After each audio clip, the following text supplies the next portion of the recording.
we are referring to the account of Gentle Hands Incorporated in Quezon City. Yes, we did issue a cease and desist order on the following grounds. Number one, as early as last Friday, I personally got complaints on the living situation inside the orphanage.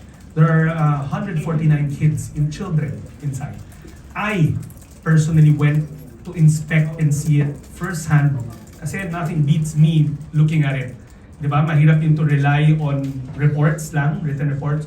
So on a Saturday, I brought our team in the Standards Bureau together with our resident social workers to do our spot check. Remember mandate ng DSWD na since we're regulating these social welfare development agencies, whether they're care facilities, responsibility rin namin to always monitor them. And spot checks, as long as may registered social worker, is allowed. So I went with our social worker Saturday afternoon at around 5 p.m. I myself saw the following things.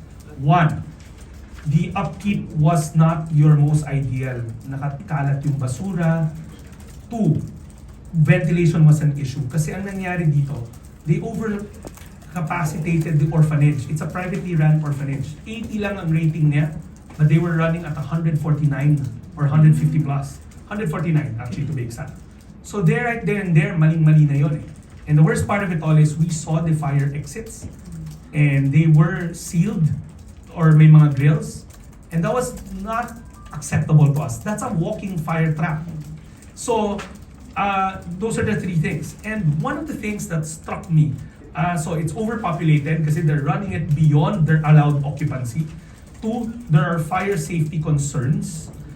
Three, the hygiene or the living standards are not to the standards of the department. And then four, more peculiarly, sa akin to, and this is what I saw, when I walked in kasi, there was a security guard, our social workers introduced themselves. We are social workers, kasi di ba sa spot check rules, dapat may social worker na kasama. I surely am not one. So, but you are deputized na sumama with the social worker. The guard initially said, hindi pwede. Kasi wala raw doon yung mga house parent, wala doon yung mga persons of authority, wala doon yung mga social workers nila, which is a no-no in such facility. Dapat at any given time, at alam to ni Daphne because she was a UNICEF champion, there should always be a social worker or a house parent inside. Now you're running an overpopulated facility nang walang social worker on hand. Meron sila pero wala on site. At the same time, yung house parent, wala rin doon. And all they had were, if I'm not mistaken, kaya ayaw ko papasukin, they only had 5 kasambahays who could barely answer. But you were running 149. So, it's a recipe for disaster. What if an accident happens and the fire exits are sealed? Diba? Right there and there, mali na nga kasi the ratio of adult supervision or professional supervision to the population, lagpas-lagpas na eh. But what struck me as something peculiar was, nasa door ako and ayaw ko papasukin. So, the social workers had to explain to the guard and to the kasambahays kung sino kami.